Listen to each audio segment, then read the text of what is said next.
Hello, everyone, and welcome to day number 38. This is Space Between Ideas, and I am Blaine Gates. As you can see, I am in a public space right now, and there are people walking by. In the next couple of days, I think that we will be changing locations once in a while. Let's figure out a space where I can do this. Right now, as many of you know, I am in Minsk, that is in Belarus, and I would like to be living in Russia. So it's going to take me a little bit of time to figure out how to make this transition. The borders to Russia are currently closed, and where are we going to go from here? This is a pretty wild experience. As you can see from some of the videos before, like a video from back in August or September, I was discussing the protesting that was happening here in Minsk. I traveled around the country, and then I had to pop out to Poland. I had to come back, and then I popped out to Turkey, and then I've come back, and then I've moved a couple of times as I've been in the country. So this is one location that I really enjoy, although there really isn't any kind of private space. And although I'm looking at options, we're going to be here for a little while. So for day number 38, this is a really great day for you. If you've been following along, you are going to get your next badge. So today is the State Assumptions badge. As you know, you have if you've been watching the 101 Themes for Business playlist, then the first badge you got was the State Elements badge. The next one was the State Synergies badge. No, the next one was the State Progress badge. And then came the State Synergies badge. And then, what was after State Synergies? State Inventiveness badge. And today, you're going to get your fifth badge, which is the State Assumptions badge. Congratulations. You've made it through, well, at the end of this video, you will have made it through 5 badges. 4 direct outcomes checklists and the endeavor elements. Now, of course, you know that the endeavor elements, they are the 3 areas which every business needs to think about: shaping potential, forming agendas, and creating effects. And then from there, we talked about state progress, which takes that shaping potential into the 3 different elements, the 3 different themes of how do we shape potential, how do we think about shaping potential, and then the 3 elements about how do we form these agendas, and then the 3 top elements about how do we create effects. So that's the state progress checklist. Now, the state assumptions checklist is actually connected to that middle area. So from an endeavor elements perspective, we're talking about forming agendas. And then the bottom level of those 3 levels in the state progress checklist is make assumptions. So then you have the state assumptions checklist, which takes this idea of make assumptions and gives you a whole array of steps that you can take in order to develop those assumptions. And why are we developing assumptions? Because we need to make scenarios. So I'll give you 2 different situations.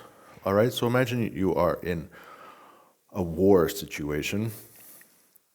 Hopefully you are not in a war situation. There have been wars throughout time, thousands and thousands of years of human history, and we haven't stopped this process of trying to hurt and take each other's resources. So that's one example. Another example is dropping a product on a market. All right, so that's a business example. Now you'll see why it's important. This drop the bomb example is important because it will give you a deeper level of understanding of what we're going to talk about today, which is the very last day. Now, just to recap what we've been talking about in the last little while, we talked about the first step of this making assumptions, which is to start to describe and find metadata types, describe and define the scope of the data that you would like. So obviously, if you're going to be dropping a bomb, then you're going to need to start to describe and find the type of data that you're going to need. All right. Now, what are all the different data points you would need before you were confident that you should drop a bomb? Now, I don't know those things, but I can give you an example for dropping a product on a market. So, a lot of people have heard this concept of a SWOT analysis. So, and there's like lots and lots of different ways that you can go about doing research for understanding how to place your product within a marketplace and what markets to go after. And also remember, we talked about the state inventiveness checklist when we were looking at all different areas where we need to do research in order to innovate.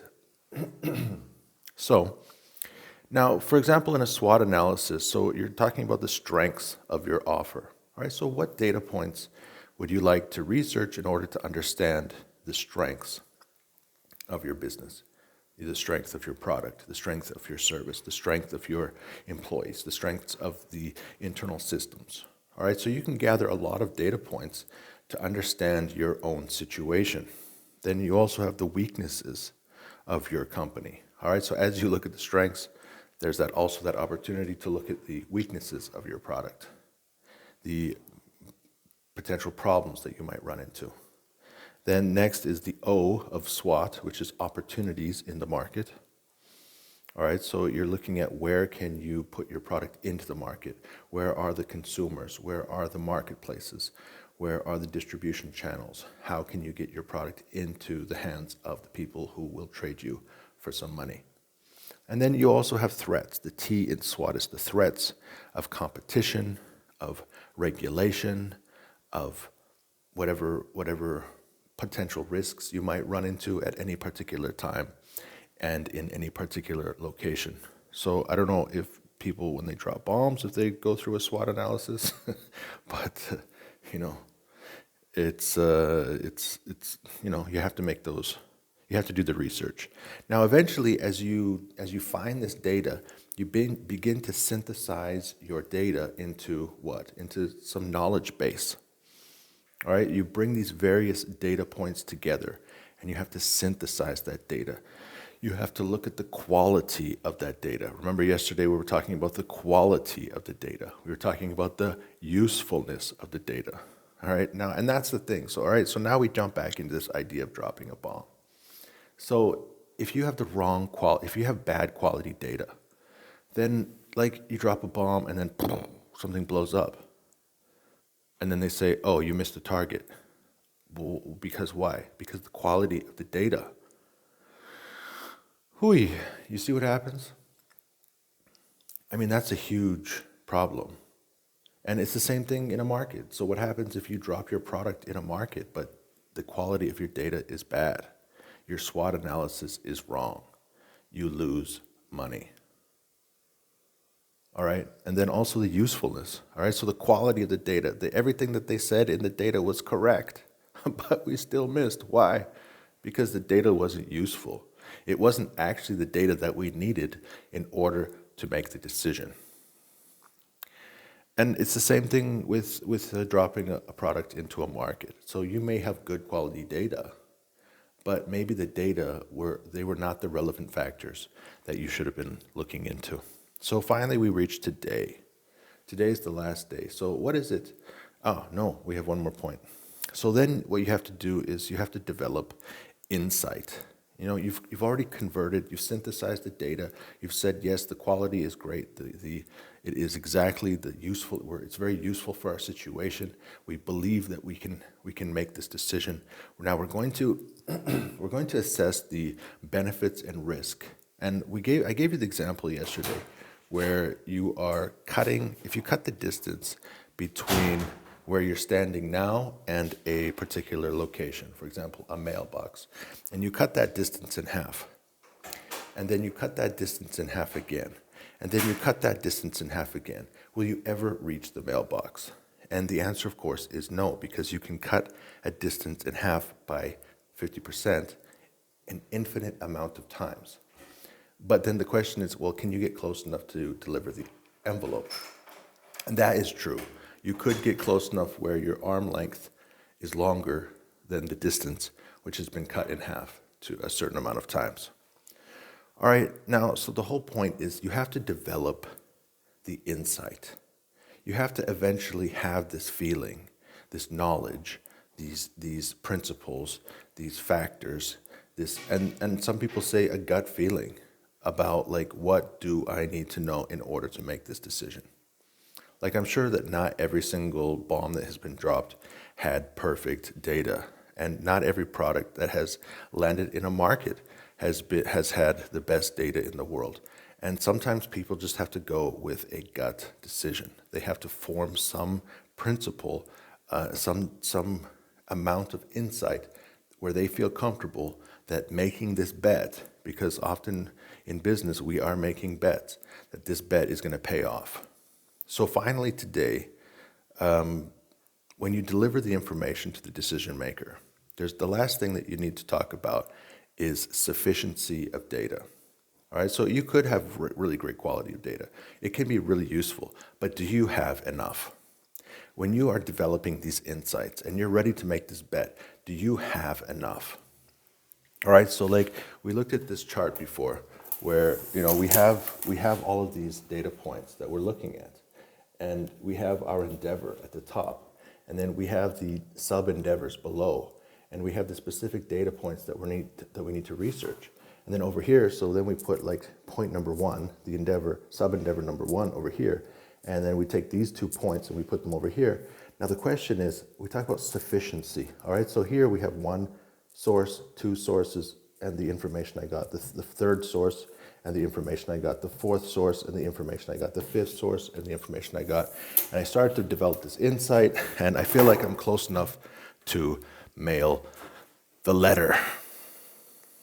But there's still a possibility that you do not have sufficient data. You do not have enough. There should be a 6th point, and a 7th point, and an 8th point. All right, so the last point about the creating your assumptions is you need to ensure that decision makers have estimates about the adequacy of the insight. The adequacy of the insight, because you're trying to estimate the benefits and risk. And how can you have a good estimate if you do not have an estimate about the adequacy of that insight? All right, so we are this close. Exactly how close are we to that mailbox? All right, so and we go back to the dropping the bomb example. It's like, okay, do we have enough information? At the end of the day, there have been many, many wars and many, many bombs have been dropped. And how many of those bombs were dropped unnecessarily because people did not have sufficient information? They had good quality information. They had very useful information. They derived fantastic insight. But at the end of the day, there were other factors that they missed. And so it's important to also estimate the adequacy of our information. Make sure that you do the research long enough that you do not have to make that guess. Make sure you are close enough to the mailbox, that you can make that decision. And it's even better if you can articulate exactly how close you are. All right, so if I can tell the decision maker, we believe that we are 99% sure that we have the sufficient information to make this decision. Because in war, people are going to get hurt. And in markets, people could lose money. So, now at the end of the day, remember that the whole process, the whole reason we were talking about this state assumptions checklist is because we're trying to create a database. Like, you can't really have a sufficient amount of data unless you have created a system for capturing, processing, and providing data. So if you'd like some help with the process of developing this database, if you want to set up a simple spreadsheet, then go ahead and give me a call. Also, just remember that you need to start to put together systems that capture, process, and provide data. So today's the last day that we talk about state assumptions, and the next step, we are going to be talking about state styles.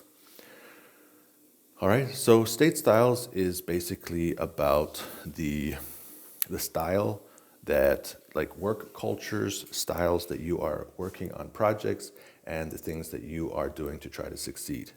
We are going to start at the bottom level and work our way up through a variety of styles. So I look forward to seeing you tomorrow for the beginning of the state styles checklist.